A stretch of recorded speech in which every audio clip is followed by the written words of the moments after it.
Бақытты адамның қандай қасиеттері бар? Бақыт мінездің ерекше сипаты.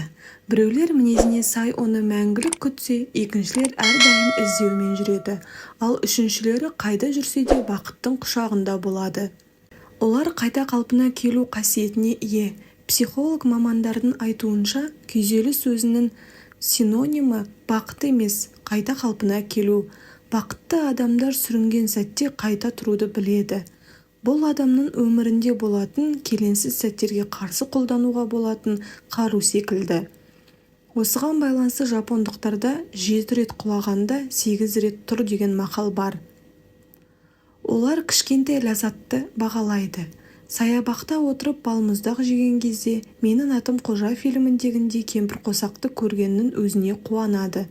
Бақытты адамдар аса маңызы жоқ әрекеттерді де бағалайды. Олар уақытының бір бөлігін өзгелерге арнайды. Позитивті адамдар уақытының бір бөлігін игі істер жасауға арнап, оның әйтеуір бір жақсылық болып қайтатынына сенеді.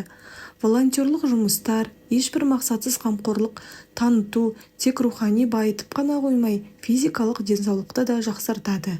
Және мұндай адамдар күйзеліске сирек тап болады. Жеңіл-желпі сөзден терең оймен айтылатын әңгімені ұнатады. Әрине, қарапайым сөзбен алмасқанда тұрған ештеңе жоқ. Алайда өмірлік маңызы бар тақырыптарды талдау үлкен тәжірибе сыйлайды. Олар ақшасын өзгелерге құртады. Ақша бақытты бір жағдайды ғана сатып ала салады. Ол өзіне емес өзгелерге жұмсаған жағдайда ғана. Олар тыңдай біледі. Сіз тыңдап отырған кезде жаңа білімнің қайнар көзін ашасыз. Тыңдау арқылы адамдарды сыйлайсыз. Ал олар өз кезегінде сіздің бұл қасиетіңізді барынша бағалайды. Тыңдай білу қарым-қатынасты жақсартатын оңтайлы тәсіл. Олар әрдайым байланыста болады. Байланыс дегенде бірден әлеуметтік желілер туралы ойлаған боларсыз. Бірақ бақытты адамдар достармен, жүрегіне жақын адамдармен бетпе-бет жүздесуді жөн көреді. Олар әр нәрсенің тек қана жақсы жақтарын байқайды. Оптимистік қасиет денсаулыққа өте пайдалы. Күйзеліс аз, ал жүрек аман сау. Әр нәрсенің жақсы тұстарын ғана байқау арқылы мықты денсаулық пен бақытқа қол жеткізуге болады. Олар өзін жақсы адамдармен қоршайды. Қуаныш жұқпалы ауру секілді. Зерттеу нәтижесі бойынша өзін жақсы адамдармен қоршаған адам әрдайым күліп, қуанып жүреді екен. Олар күлімсірейді. Жабырқаған сәтте өмірде болған қуанышты сәттерді ойлап жымиыңыз.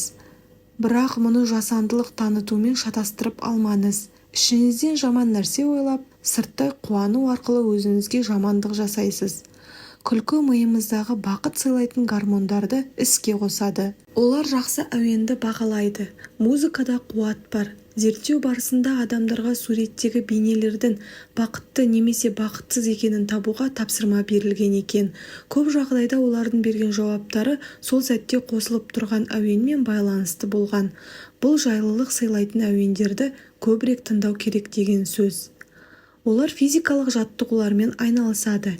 Физикалық жаттығулар адамға эндорфин сыйлайды, ал эндорфин адамды бақытты етеді.